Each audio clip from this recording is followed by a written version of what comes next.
Ili usipitwe na matukio mbalimbali na uwe wa kwanza kutazama video zetu, tafadhali bonyeza neno subscribe hapo chini ya video hii, kisha bonyeza alama ya kengele itakayotokea. Asante. Maana vitu vyote ni vya Mungu, na katika vitu vya Mungu tumemtolea. Tuombe. Mungu Baba yetu wa mbinguni, sharika wetu na kanisa lako, siku hii tunainua mioyo yetu kwa shukrani na kwa furaha, kwa kuona mkono wako, kwa kuziona baraka zako. Tumekuja jinsi tulivyo, e Bwana, kutoka kusini na kaskazini, kutoka mashariki hata magharibi ya usharika huu. Tumekuja kwa nia moja, kukushukuru. Tumeuona mkono wako, umelinda uhai wetu, umetuepusha na mengi, umetutia nguvu katika familia zetu, umetuwezesha kufanya kazi kwa mwaka mzima, mashambani na katika biashara, umetutia nguvu katika ufundi, umeturuhusu katika ajira kwa vipawa ulivyotupa. Tumekuja kwa lengo moja, kusema asante. Na Mungu, tunakuomba kwa rehema yako na kwa huruma yako, usikie kutoka katika madhabahu yako leo harufu nzuri ya manukato ya sadaka ambazo ni mioyo ya watoto wako walizotoa kwa upendo. Na kwa njia hiyo Kristo, ukatubariki tena kwa mwaka unaokuja, tukauone mkono wako. Umeahidi kwamba utatembea na sisi, uso wako ukitutangulia, ili utupe raha. Roho Mtakatifu, karibu useme nasi, utuongoze katika neno lako, ili tupate kuzaa matunda yatakayodumu sasa na hata milele. Tumeomba haya kwa jina la mwanao mpendwa Yesu Kristo, amen. Nina shukrani mbele za Mungu ambaye ametupa tena siku ya leo kama usharika kutoka kila upande kufika kwenye madhabahu hii kumshukuru Mungu. Sikukuu ya mavuno, kama lilivyo katika maandiko matakatifu, ni moja ya sikukuu tatu ambazo Mungu aliziagiza kwa kanisa kupitia taifa la Israeli. Kisoma Kumbukumbu la Torati sura ya 16 mstari wa 16, ameandika Musa akielekezwa na Mungu kwamba mara tatu na watokee wanaume wako wote mbele za Bwana Mungu wako mahali atakapopachagua, katika sikukuu ya mikate isiyotiwa chachu, na katika sikukuu ya majuma, na katika sikukuu ya vibanda. Wala wasitokee mbele za Bwana mikono mitupu. Kila mtu atoe kama awezavyo kwa kadri ya baraka ya Bwana Mungu wako alivyokupa. Tunakuja mbele za Mungu si kwa sababu Mungu ana njaa. Tunakuja mbele za Mungu kwa sababu ameagiza tufanye hivyo. Sikukuu hizi tunaziazimisha. Sikukuu ya mikate isiyotiwa chachu ni sikukuu ya Pasaka. Sikukuu ya majuma ni sikukuu ya Pentekoste, na sikukuu ya vibanda ni sikukuu ya mavuno. Sikukuu hizi ziliadhimishwa hata kabla ya Ukristo huko Afrika. Sikukuu ya mavuno katika nchi za Afrika Magharibi iliadhimishwa kwa kilichojulikana kama the festivals of yam, sikukuu ya viazi. Kule Nigeria, Ghana na nchi zinazozunguka zimeadhimisha sikukuu hii kabla ya Ukristo, na hata sasa zimedumisha. Ni nini? Ni utambuzi wa mwanadamu ya kwamba vitu vyote alivyo navyo amepewa na Mungu. Kwa hiyo wazee wetu walijua, walipoenda shambani kulima, walipofanya kazi zozote zikazalisha chakula chao na kupata mahitaji yao, walirudi kutoa shukrani. Sisi Wachaga halikadhalika tulijua hilo kabla ya Ukristo. Ndio maana katika historia ya Wamachame walikuwa na sikukuu inaitwa Isasanga. Na sikukuu hii kwa Wamachame ni wakati walipovuna ulezi. Ulikusanywa, kila mtu alitoa kibakuli, na kupitia ulezi ule iliandaliwa sherehe. Kwanza ilikuwa ni kuwavuta watu wafanye kazi, lakini jambo la pili kumshukuru Mungu kwamba kila mtu aliyeenda kwenye kazi yake hakurudi mikono mitupu. Ndio maana leo baada ya kumjua Kristo tumejua ya kwamba vitu tulivyo navyo ni vya Mungu, na kama ni vitu vya Mungu tunakuja mbele zake kumshukuru. Na katika ibada hii tuna mambo makubwa matatu tunayoyafanya. Jambo la kwanza, katika ibada ya sikukuu ya mavuno tunatafuta uso wa Mungu kwa njia ya toba. Tunajua kama wanadamu tulio dhaifu tunamkosea Mungu. Tunakosa kwa maneno yetu, tunakosa kwa matendo yetu, tunakosa kwa mawazo yetu. Na hivyo tunakuja sote kwa pamoja kama usharika, kama jamii, kumwambia Mungu atusamehe pale ambapo kwa namna moja ama nyingine hatukufanya sawasawa na mapenzi yake. Maana Yesu ametufundisha, anasema ukienda kanisani kutoa sadaka na ukiwa una neno na ndugu yako, iache kwanza, rudi ukapatane na ndugu yako, ndipo uje utoe sadaka. Tunajua kama tunakosea ndugu zetu, tunakosea mbele za Mungu. Kwa hiyo leo tunakuja kwa pamoja bila kujali imani zetu, bila kujali hali zetu. Kama wanauswaa tunakuja kwa sauti moja, sisi na watoto wetu, sisi na ndugu zetu, sisi na vile tulivyo navyo, vilivyoko hapa na vilivyoko kwingine, ndugu zetu tulionao hapa na walioko popote duniani. Tunakuja tuombe rehema kwa Mungu, tumwambie Mungu atusamehe, atuangalie tena kwa huruma yake, na atutie nguvu kwa utumishi ulio mbele yetu. Jambo la pili, tunakuja kumshukuru Mungu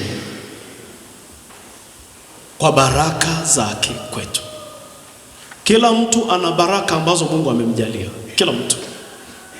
Na nimekuwa nikisema mara nyingi, ukitaka kujua Mungu amekubariki ni usiku huu uliopita tu. Ninaamini karibu wote tulilala isipokuwa walinzi. Kama ni mlinzi, ukinyosha mkono ulilala, kibarua chako kina mashaka. Lakini wengine wote tumelala usiku, jana kuamkia leo. Nikuulize swali, usijibu, utajibu moyoni. Nani anafahamu jana alipoenda kulala aliishia usingizini saa ngapi? Saa ngapi? Nilienda kulala saa 4:10. Usingizini niliishia saa ngapi? Nani anajua? Nini kinatokeaga? Ningetumia lugha ya vijana wa Gen Z, nani anazimaga data? Maana ni data zilizimwa jana jioni, ukapotea, ukalala we. Wengine wakaanza kuota na ndoto kama wanapaa hivi. Unaota huko mahali unakula nyama, kumbe umelala na mboga za majani. Unaota umeishia ngama. Asubuhi mapema mzima data akaja kwa huruma, akaanza kuwasha data tu. Akaenda kule Makaro akawasha, akateremka hiyo Mboera yote akawasha data. Anawasha za wanaompenda Mungu na wasiompenda Mungu. Akatembea kila mahali na Tanzania na duniani akawasha data. Kila mtu akajikuta tena, mbona ninaona, mbona nimeamka, mbona nina nguvu ya kuteremka kitandani. Nataka nikwambie kuwa mzima na kuwa hai ni neema ya Bwana. Kwa hilo tunapaswa kumshukuru Mungu aliyetupa uhai na kutupa uzima. Tunakuja kumwambia Mungu asante. Umetulinda mwaka mzima. Ametulinda hata na kipindi cha maandamano. Kuna wengine risasi ziliwakosa, kuna wengine mambo yalikuwa magumu. Mungu ametusaidia, tunakuja kumshukuru. Wako wengine matokeo ya maandamano, wanatafuta watoto wao hawajawapata mpaka leo. Tunaposema tunakuja kushukuru, hatushukuru kwa sababu tumekula tukashiba, hatushukuru kwa sababu tuna nguvu. Mungu ametenda mambo mengi, hata jana ametenda, hata leo anaendelea kutenda. Tunakuja kumwambia Mungu asante. Ndio sababu ya kusanyiko la leo. Mwimbaji wa wimbo leo tunaimba Kimachame sana, kwa sababu Kimachame, nyinyi mnaojua Kiswahili mtusamee, kina maneno ambayo ni mazito kuliko Kiswahili. Wimbo namba 240, 270 Kiswahili. Huyu mtu ameimba wimbo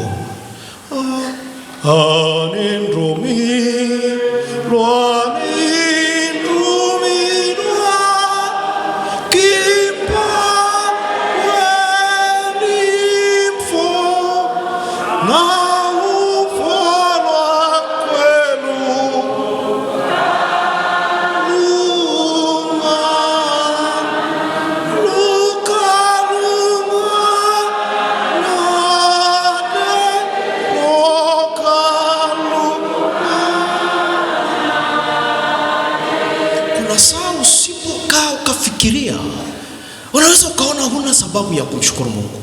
Iruake mfo ametutendea mambo mengi. Tumeugua mwaka mzima, tumepona. Kwa naongea na vijana wa bodaboda, umeendesha pikipiki mwaka mzima, wewe una miguu yako. Kuna wengine wameendesha miguu imekatika kwa sababu ya ajali. Tuzi Mwinjilistonga alikuwa natu simulia habari ya mmoja alipata ajali, mguu umekatika. Sasa jitihada ni kutafuta, maana ndiye alikuwa tegemeo la familia. Mama yake ni mgonjwa, alikuwa akimtegemea, na Adrinka na Fiwana wadogo. Sasa yuko ndani, mleta mkate. Wewe umetoka, umerudi, umeanguka, hukuvunjika. Bwana amekutegemeza, amekupa nguvu. Leo tumekuja bila kujali tuna nini kwenye mifuko yetu, bila kujali tumeleta mfuko kiasi gani. Tumekuja kumwambia Mungu, tumejua neema yako, tumeuona wema wako. Mungu asante. Tena tunakiri kama wimbo 257, mashangilio yetu hayakutoshi, mafiano fyahu hata tulivyobeba havitoshi, tukilinganisha baraka za Mungu kwenye maisha yetu. Fikiri jinsi ambavyo Mungu amekuwa mwema kwako kwa mwaka huu. Fikiri jinsi Mungu ambavyo amekupa chakula cha watoto wako. Niliwaambia Jumapili hapa, ukitaka kujua thamani ya meza yako, angalia nchi ambazo zinapitia hali ngumu. Angalia Somalia, angalia Sudan. Ona picha ya mama mmoja, wale mnaoangalia, amebeba watoto wake wawili, amekaa anapiga kelele, anasema dunia, dunia, dunia mtusaidie, tupeni chakula. Watoto ukiwaangalia ni ngozi iliyofunika mifupa. Shukuru Mungu, wewe nyumbani wako watoto wako wanachagua menu. Kuna nyumba tunaamua tunakula nini. Watoto wanasema dadi, mami, atuli makande nyumbani. Dadi umepika wali maharage. I don't like maharage. Hey, you don't like maharage? Shukuru Mungu umezaliwa umekuta maharage tena ya kila sample.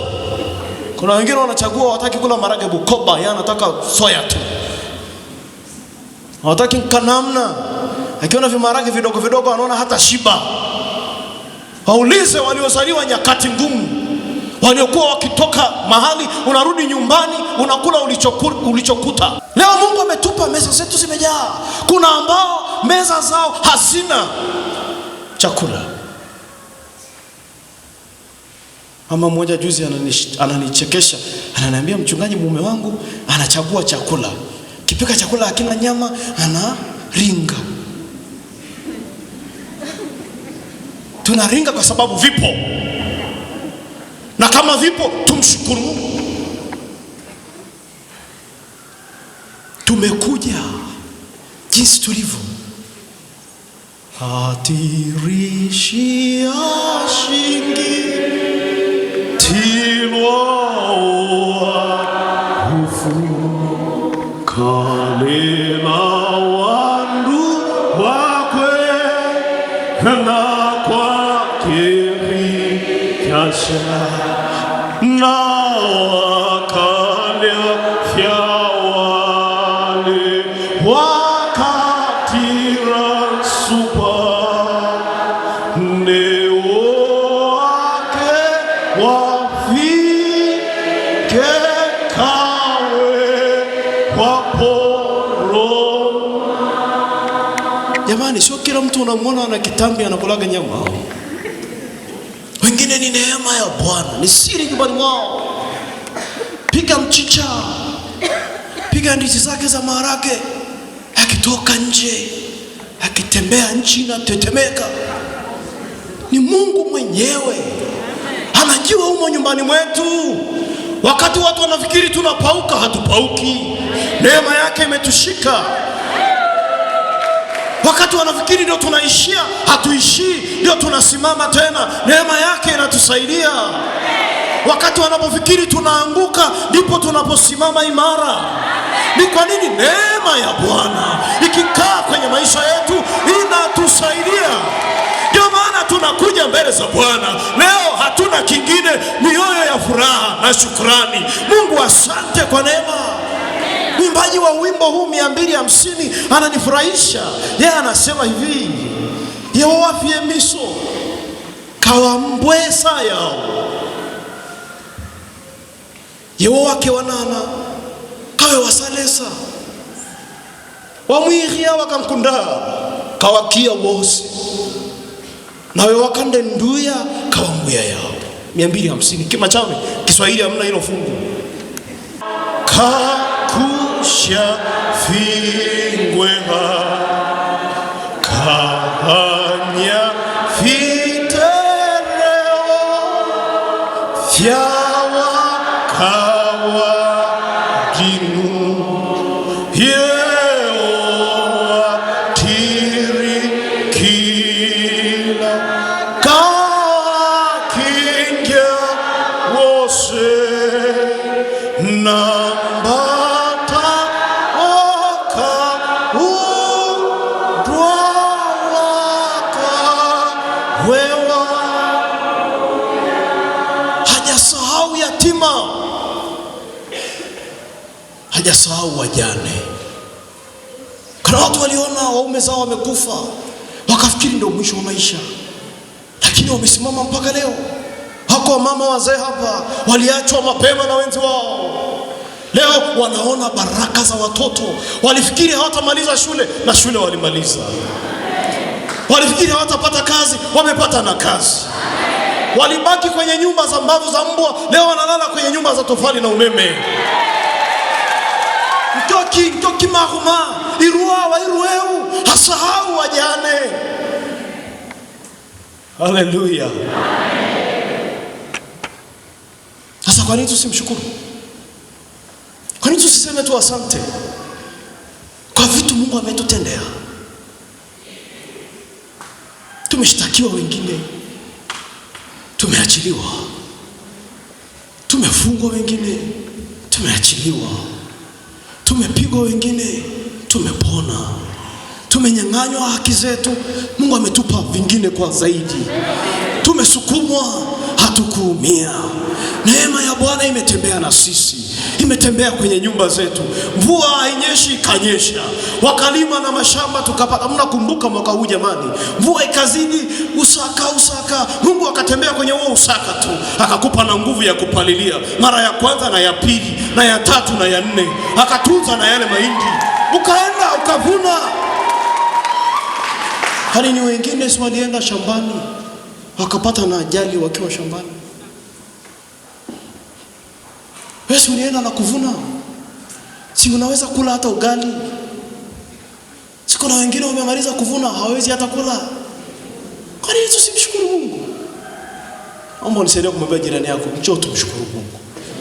Kweli leo tumshukuru Mungu tu. Hata kama hatuna kitu kingine, tumshukuru tu. Tumwambie Mungu asante, asante. Asante Bwana.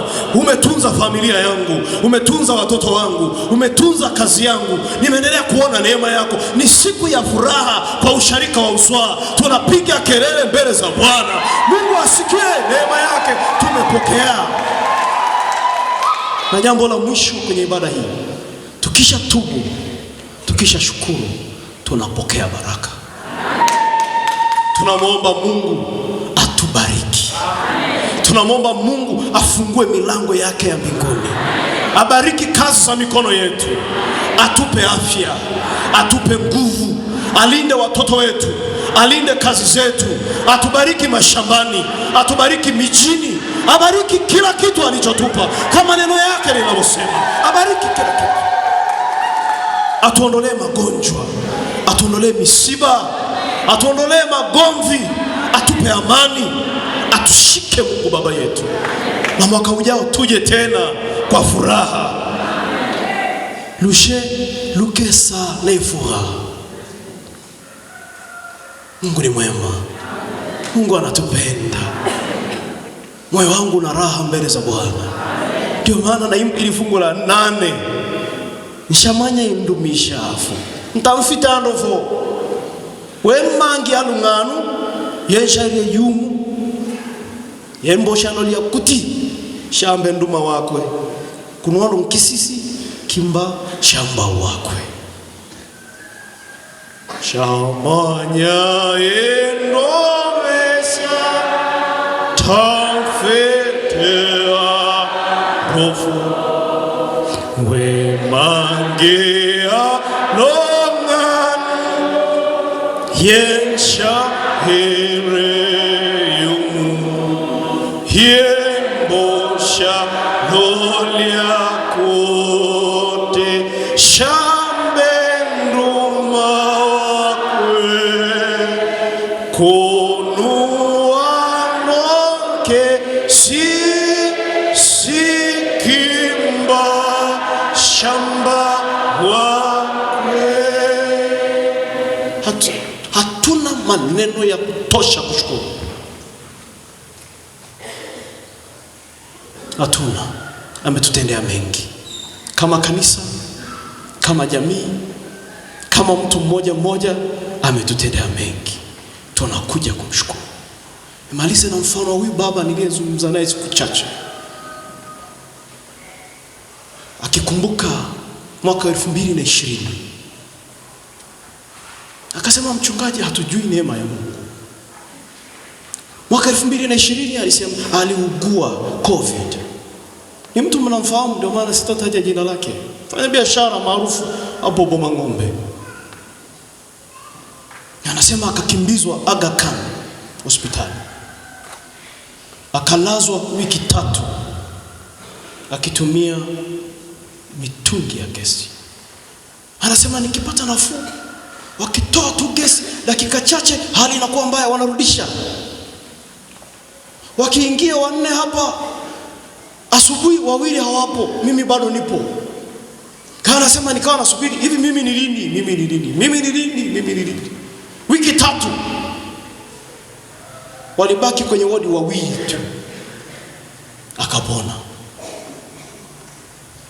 Akaambiwa, sasa baba, umepona, unadaiwa, umekula hewa hapa, nilipe milioni 43. Mngechanga miezi mingapi? Hana dayosisi ingesema usharika wa Uswa mchange hela ya kulipa bili ya mchungaji. Miezi mingapi mngechanga ili nitoke hospitali? Shtirintaamiafu mshahara wangu nikipata unamalizia kwenye mahitaji, sina akiba. Milioni 43 ningeweza kulipa? Najua Mungu naye ana mipango yake. Ndio maana maskini corona ilikuwa inawaogopa. Ikija ikikuangalia inaona una milioni 40 inapita juu. Unakohoa, unakula makingiri, unaendelea mbele. Bwana asifiwe. Yaani corona ilituogopa kwa sababu kulikuwa kuna neema. Anasema sasa kilichotokea alilipa. Ndipo anaponiuliza swali. Hivi, na ni swali kwako, Mungu angetutaka tulipe bili ya oxygen tunayovuta, shilingi moja tu kila dakika. Mpaka leo wewe unadaiwa shilingi ngapi mbinguni? Bili ingekuja kama ya TANESCO. Unadaiwa deni la oksijeni ya Mungu unayovuta. Nani angeweza kulipa? Si neema ya Mungu? Si ndio maana tumekuja tumshukuru? Si neema kubwa tu ya Bwana? Mungu huyu aliyetutunza, ahadi yake atatutunza tena.